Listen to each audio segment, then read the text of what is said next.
Que le nom du Seigneur soit béni. Alléluia.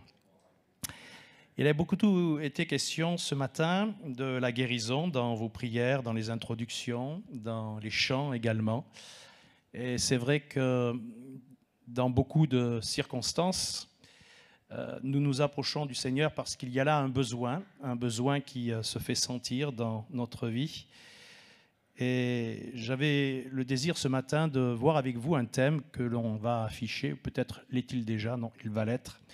Est-ce que Dieu guérit-il encore aujourd'hui ?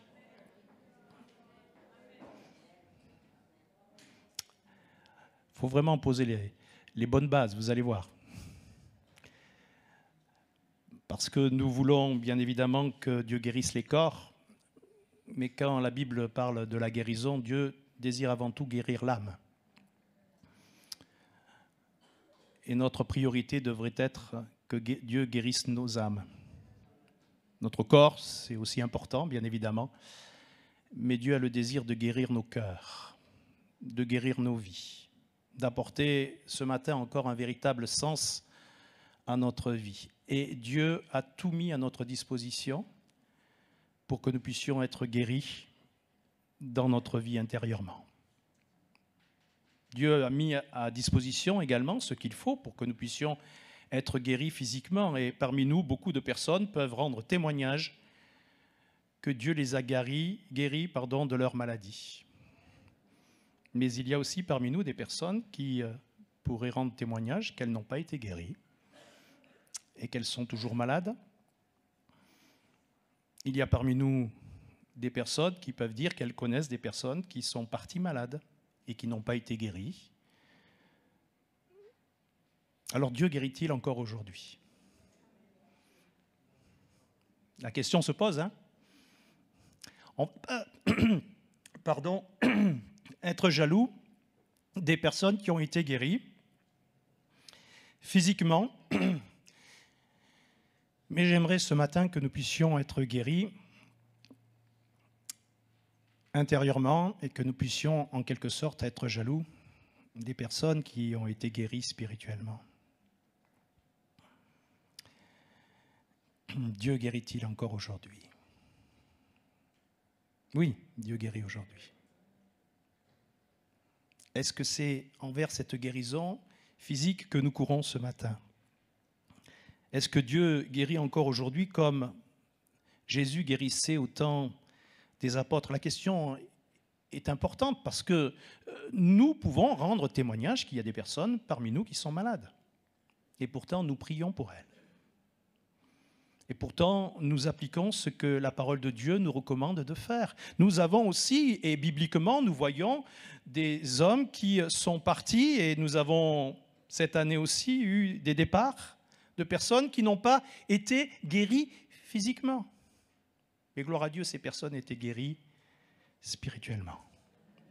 Et depuis de nombreuses années, et malgré la maladie, elles sont restées attachées au Seigneur, elles sont restées fidèles. La Bible nous dit, et nous croyons dans la mission que le Seigneur nous a confiée, à chacun de nous, à ses disciples, de prêcher la bonne nouvelle à toute la création. Et le Seigneur ajoute que si nous faisons cela, voici les miracles qui accompagneront ceux qui auront cru. Cru en quoi ? Dans sa parole. Ceux qui auront reçu l'Évangile, ceux qui auront reçu la parole de Dieu. Voici les miracles qui accompagneront. Merci, Simone, j'ai vu que tu allais le faire. En mon nom, dit le Seigneur. Merci, mon frère.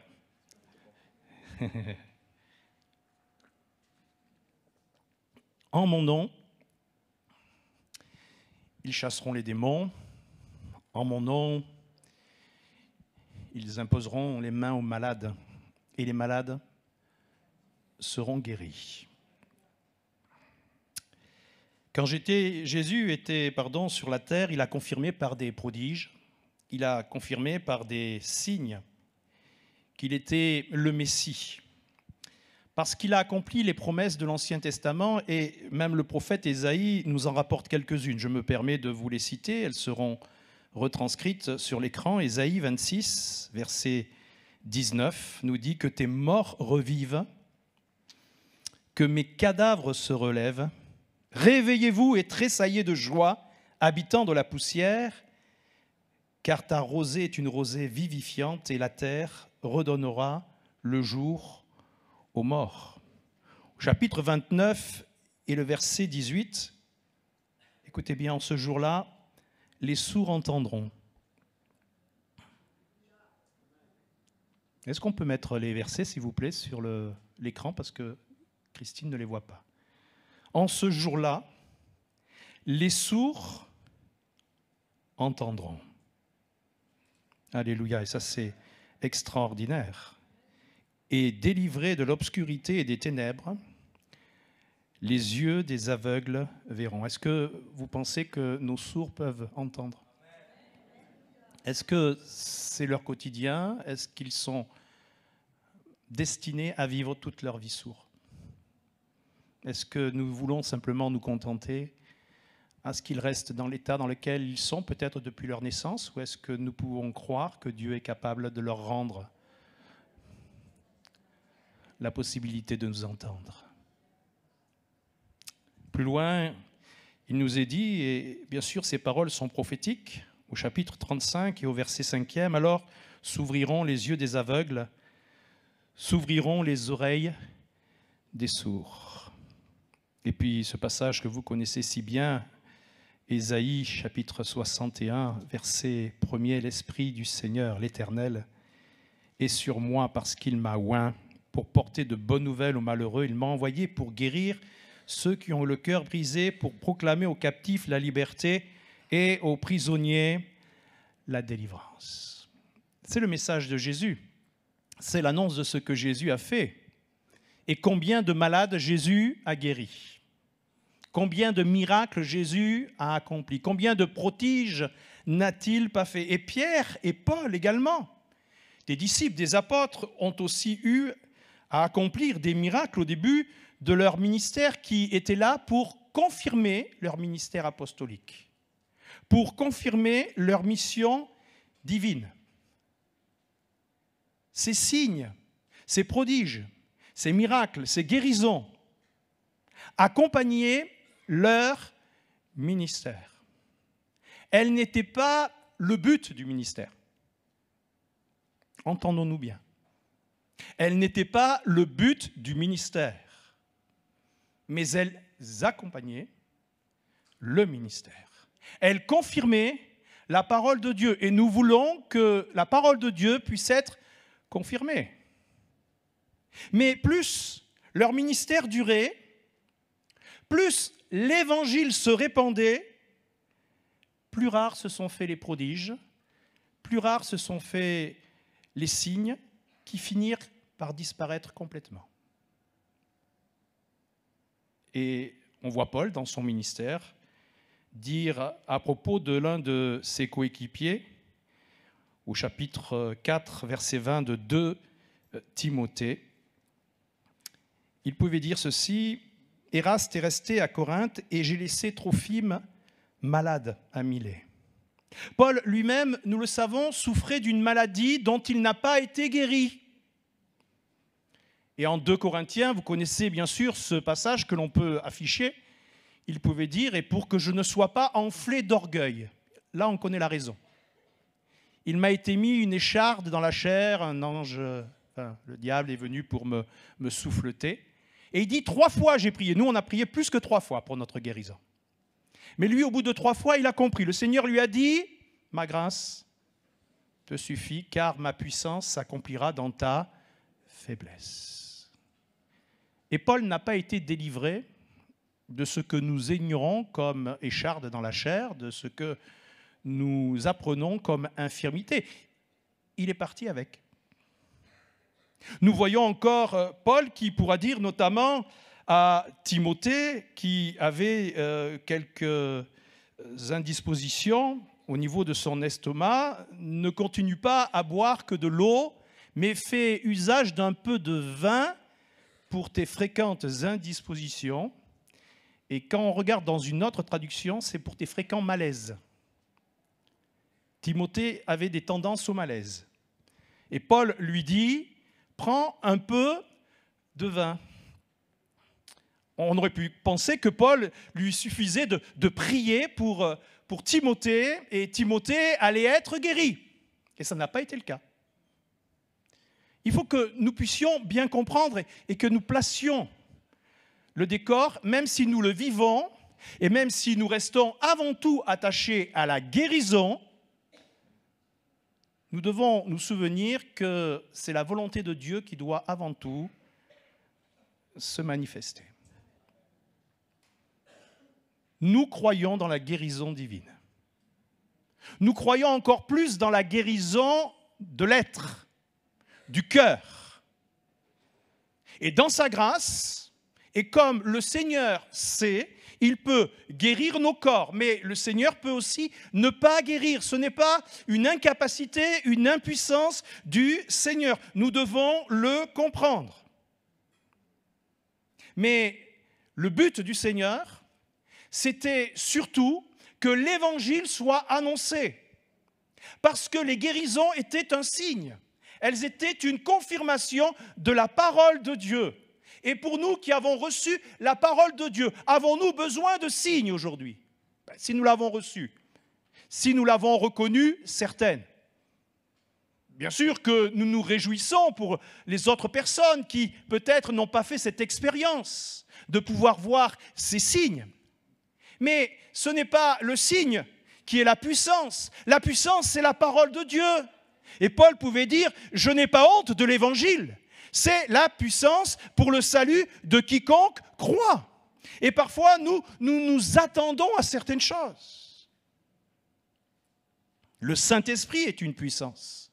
Et nous devons rechercher la visitation du Saint-Esprit. Le problème pour les disciples, ou pour beaucoup de personnes qui n'ont pas fait cette expérience du baptême dans le Saint-Esprit, c'est qu'elles s'attendent à parler en langue.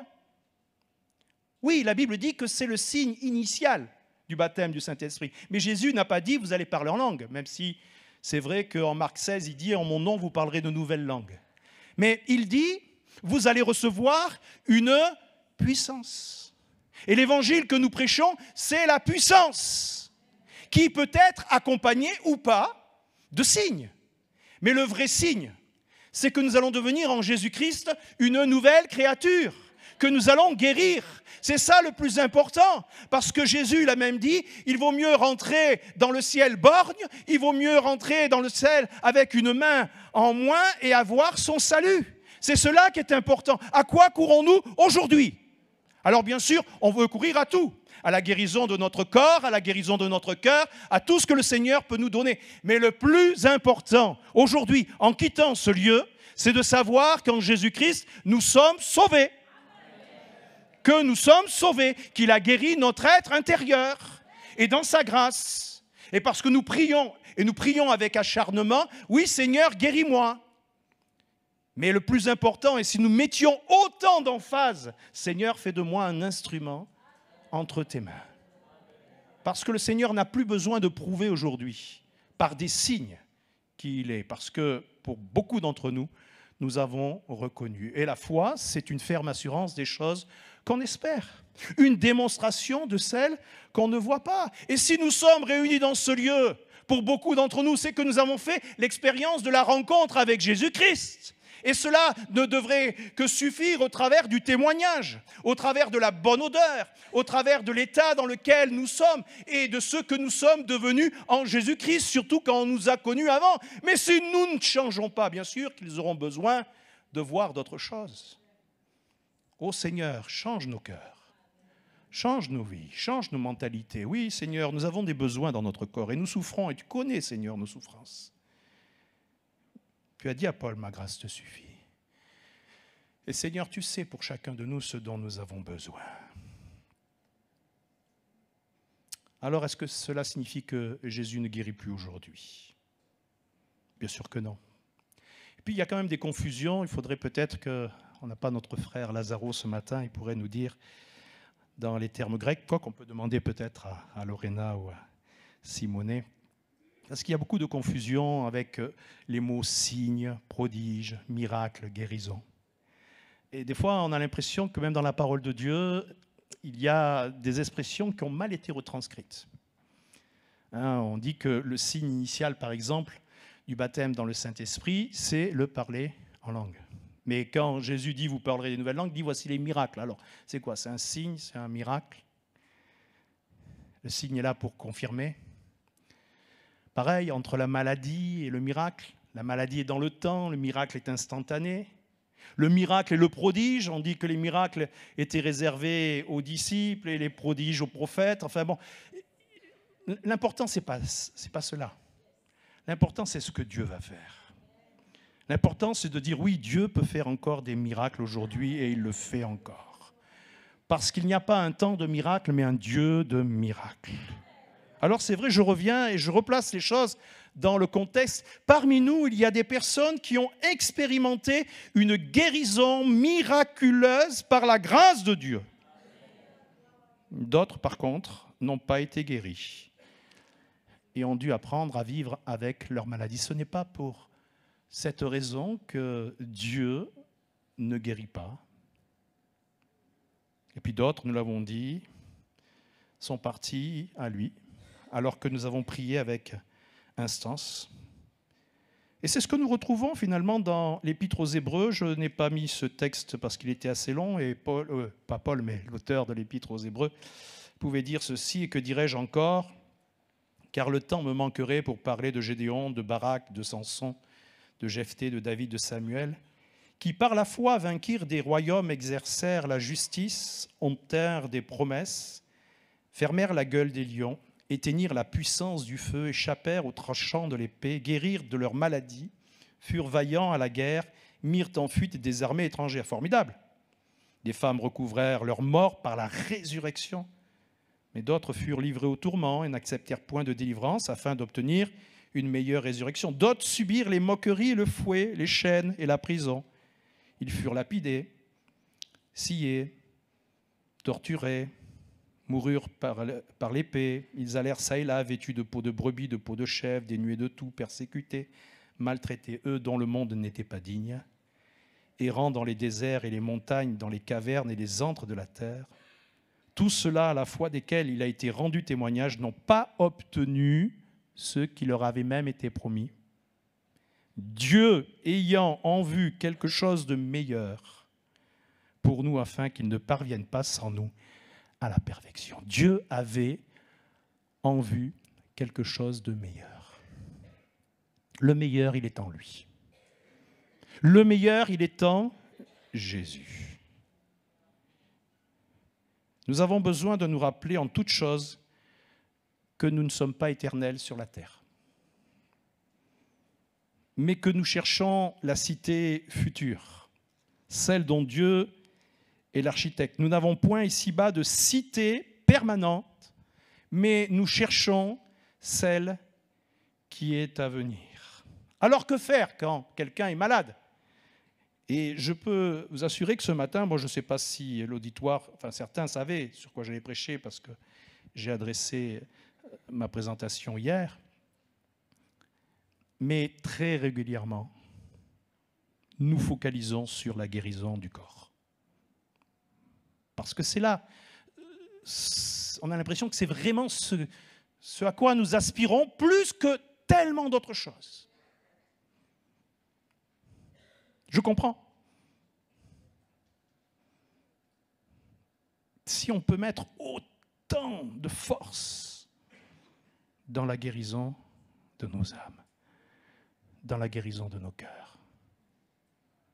Mais la réalité est là et nous ne pouvons pas ignorer les besoins des uns et des autres, et certains passent par des moments tellement difficiles. Que devons-nous faire quand quelqu'un est malade? C'est Jacques qui nous donne les instructions, et c'est ce que nous allons faire dans quelques instants. Jacques nous dit ceci: quelqu'un parmi vous est-il malade? Qu'il appelle les anciens de l'Église, et que les anciens prient pour lui en loignant d'huile au nom du Seigneur. La prière de la foi sauvera le malade, et le Seigneur le relèvera. Et s'il a commis des péchés, il lui sera pardonné. Confessez donc, parce qu'on oublie ça, confessez donc vos péchés les uns aux autres et priez les uns pour les autres afin que vous soyez... il y a le « et », la conjonction de coordination « et ». Confessez donc et priez les uns pour les autres. Confessez donc les uns aux autres, priez donc les uns pour les autres, les uns avec les autres. Les deux vont ensemble, confesser et prier. Et avant de prier, il faut confesser. Et alors vous serez guéris.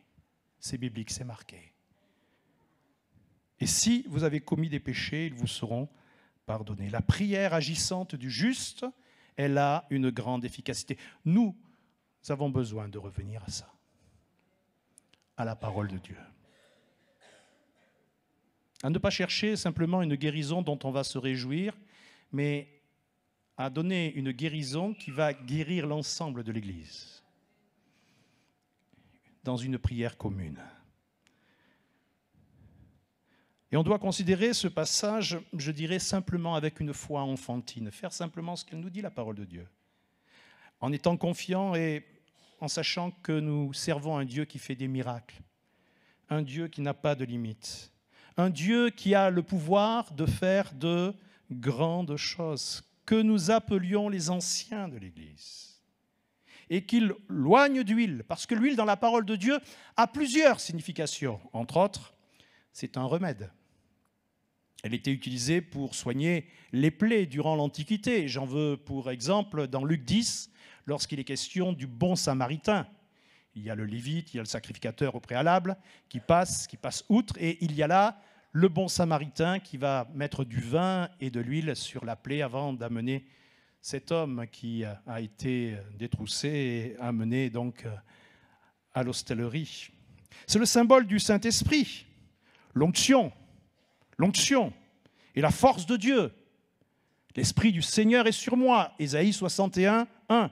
Puis c'est un signe de communion qui exprime la communion et l'unité des croyants. Quand on prie ensemble. Qu'il est bon, qu'il est doux pour des frères. Alors vous allez rajouter des sœurs, mais je vous l'ai déjà dit que ce texte, quand David l'a écrit, il ne pensait qu'à Jonathan. Donc quand il dit qu'il est bon pour des frères, ça s'adresse qu'aux frères. Mais comme nous aimons nos sœurs aussi, qu'il est bon, qu'il est doux pour des frères et sœurs de demeurer ensemble. Car c'est là que l'Éternel envoie sa bénédiction. Alors pourquoi voyons-nous d'huile ceux qui sont malades et qui ont besoin d'être malades? Il y a 3 significations principales. La première, c'est redonner des forces aux malades et l'encourager.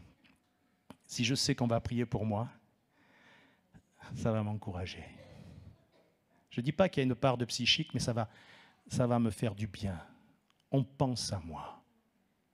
Ça va m'encourager, ça va fortifier ma foi, ça va m'aider aussi à me soumettre consciemment à la volonté de Dieu et m'aider à me laisser guider par le Seigneur pour me sortir ou non de la maladie. Si nous prions pour vous, si le Seigneur, dans ce que représente l'huile, se manifeste sur nous, dans ce remède, dans le symbole et dans la communion, et que nous nous soumettons à la volonté de Dieu, nous favorisons tous les éléments pour que Dieu agisse. Et sa volonté, elle est toujours bonne, agréable ou parfaite. Que ce matin, nous puissions prendre conscience et changer aussi notre mentalité pour nous soumettre à sa volonté. Et nous voulons prier pour vous et nous continuerons de le prier parce que nous croyons que l'Éternel est un Dieu qui guérit.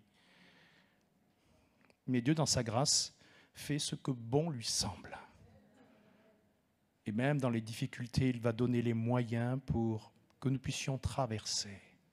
Combien de personnes nous avons vues qui n'ont pas été guéries et qui sont parties dans la paix parce qu'elles avaient une telle relation avec Dieu. Je pense à Étienne même. Vous vous rendez compte, il part dans la gloire en étant lapidé. Et tous ceux encore aujourd'hui qui meurent sous les sévices, sous les douleurs. Mais lui, même les pierres qui étaient là et qui devaient certainement faire du mal à son corps, elle n'était que secondaire à côté de ce qu'il voyait. Il voyait la gloire de Dieu. Il voyait Jésus debout. Nous chantons, nous voulons voir Jésus. Est-ce que nous voulons le voir parce que nous avons besoin de lui pour notre corps ou pour d'autres choses, ou est-ce que nous avons besoin de lui pour le voir sauver nos familles, nos cœurs, nos vies, tous nos voisins et tous ceux qui sont autour de nous? Frères et sœurs, oui, on continuera de prier pour les malades. Oui, c'est important. Mais ne focalisons pas que sur le corps, s'il vous plaît.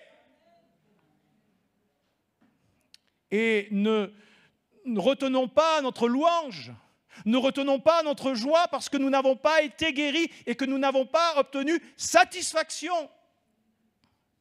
Dieu sait, Dieu connaît, Dieu agit. Dieu reste le même, alléluia. Il est Dieu, il est tout puissant.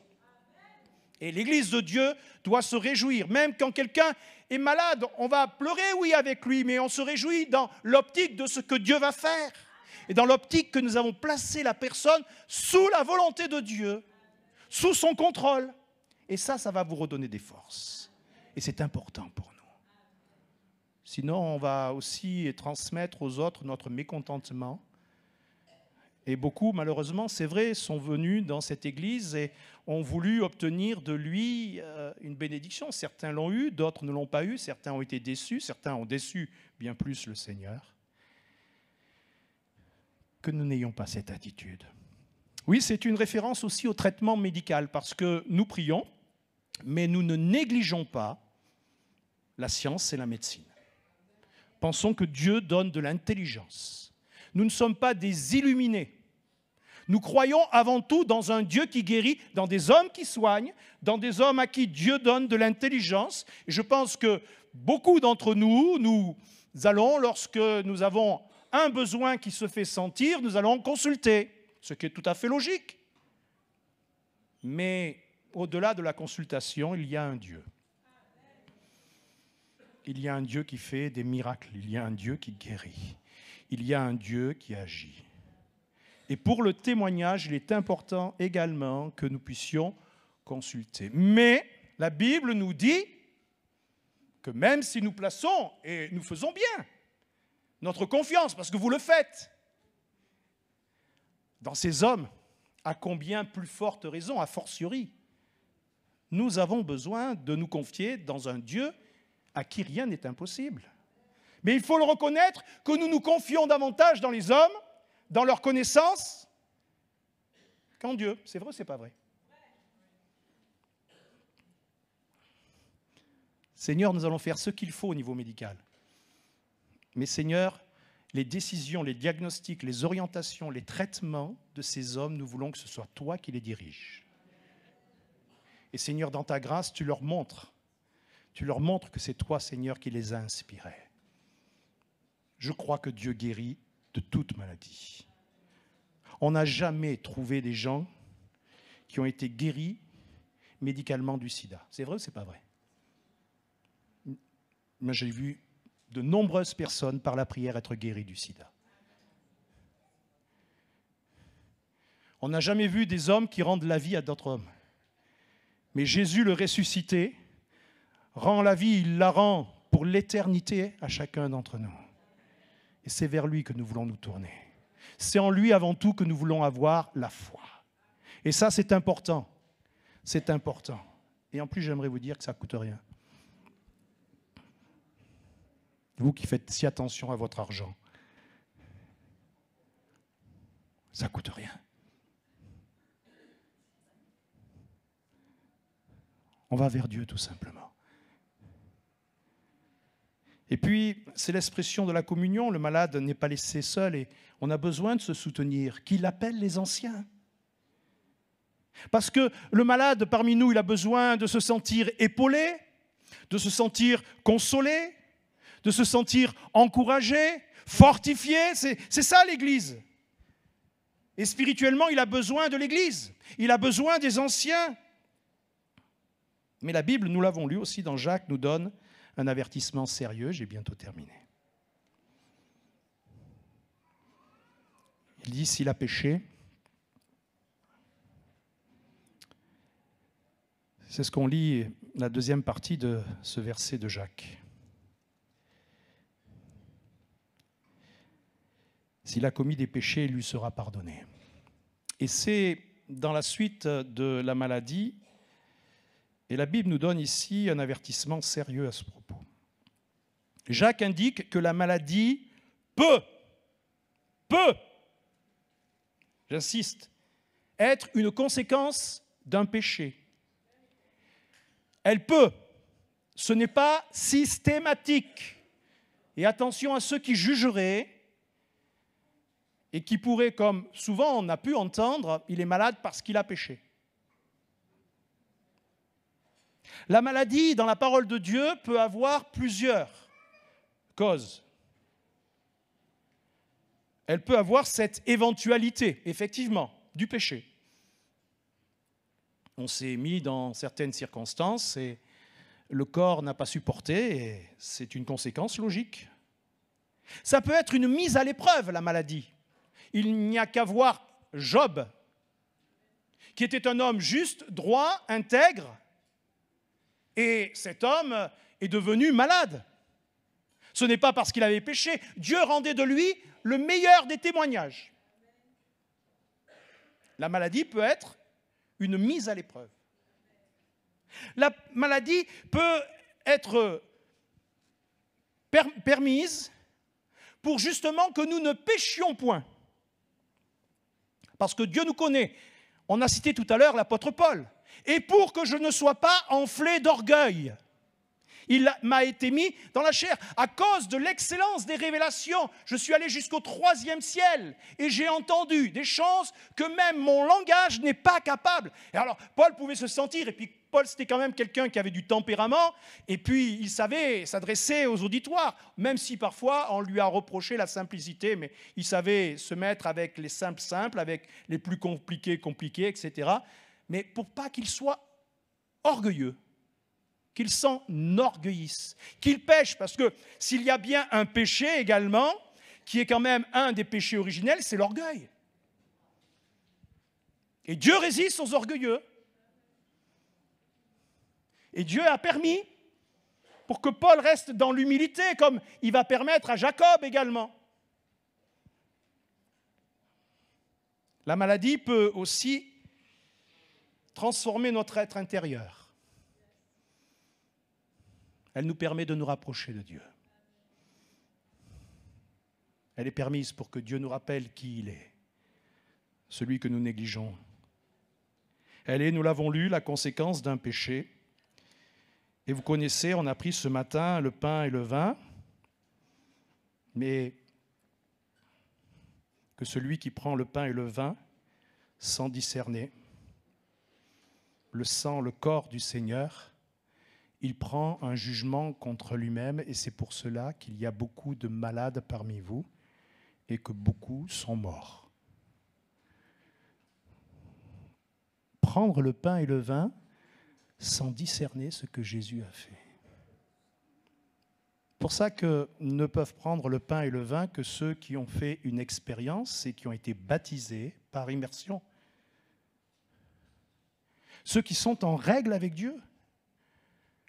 Parce que si vous prenez le pain et le vin sans discerner ce que Jésus a fait, vous pouvez attirer sur vous des dommages jusqu'à en mourir. C'est ce que dit la parole de Dieu. Je la connais pas, je ne sais pas moi, mais vous la connaissez aussi. Ne prenons pas n'importe comment le pain et le vin. Mais prenons-les en discernant ce que Christ a fait. Et si là j'ai péché, que je puisse dire Seigneur, je veux me dégager du péché, je ne veux plus reconnaître. Et je veux appeler des anciens pour qu'ils prient pour moi. On n'est pas comme le monde nous fait aujourd'hui, tout est light aujourd'hui. Mais la parole de Dieu, en tout cas avec moi, elle ne sera jamais light. Il n'y a pas de light avec le Seigneur. C'est la parole de Dieu. Et elle ne doit pas changer. Malheur à celui qui change la parole de Dieu. Beaucoup de dommages, de blessures ont été causés par ceux qui ont décrété que ceux qui étaient malades étaient des pécheurs. Mais je l'ai dit, toutes les maladies ne sont pas causées par un péché. Alors, en terminant, je dirais que Jésus a lui-même confirmé à ses disciples, parce que les disciples n'étaient pas meilleurs que nous. Seigneur, qui est-ce qui a péché, l'enfant ou les parents, pour qu'il soit né aveugle? Oh là là là là, qu'est-ce qu'on est fort à juger les autres. Puis quand c'est nous qu'on est malade, ah là là, on ne va pas se juger. Mais ce n'est pas que ses parents ou lui aient commis des péchés, c'est pour que la gloire de Dieu, la puissance de Dieu soit manifestée. Demandons à Dieu que la puissance de Dieu soit manifestée au milieu de nous. Demandons à Dieu avant tout que les cœurs, que les vies, il y a des âmes qui ont besoin d'être délivrées de passion. C'est ça la vraie guérison, que vous soyez rendus libres, parce que si le Christ vous a franchi, vous serez réellement libres. Et dans sa grâce, si Dieu veut vous guérir, parce que Dieu n'est pas limité, quand les 10 lépreux sont venus, ils ont eu un élan de foi. Ils avaient certainement entendu parler de Jésus. Jésus ne les touche pas, il ne leur impose pas les mains, il leur dit « Allez vous montrer aux prêtres, aux sacrificateurs ». Mais on ne pouvait y aller que pour faire constater la guérison. Et c'est en chemin, parce qu'ils avaient la foi qu'ils ont été guéris. Mais il n'y en a qu'un, et qui était un étranger en plus, qui est revenu. Mais celui-là, il a été sauvé. Mais les 9 autres qui ont été guéris, et qui n'ont pas remercié le Seigneur, et qui n'ont pas poursuivi, la Bible ne nous dit rien, mais on peut imaginer qu'ils n'ont pas été sauvés. Alors qu'est-ce qui importe aujourd'hui? Notre corps ou notre cœur? Jésus veut guérir ton cœur. Mais Jésus peut guérir ton corps, si c'est sa volonté. Réjouis-toi, toi qui es malade, de ce que Jésus t'a guéri spirituellement. De ce que Jésus a fait de toi son enfant. De ce que Jésus te donne un véritable sens à ta vie. Et oui, continue, persévère, jusqu'à ce que le Seigneur te parle et te dise ce qu'il a pu dire ou autre chose à l'apôtre Paul. Paul, ça a suffi que 3 fois. Paul, il l'a compris. Il a dit, bon, ça va, j'ai compris. Et parfois, nous obstinons alors que nous avons entendu de Dieu.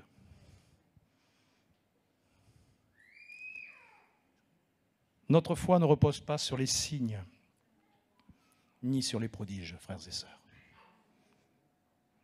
Ils étaient là pour confirmer le message.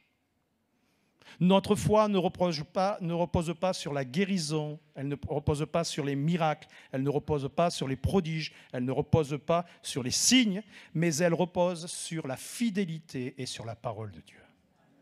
C'est ça la véritable puissance. La parole de Dieu.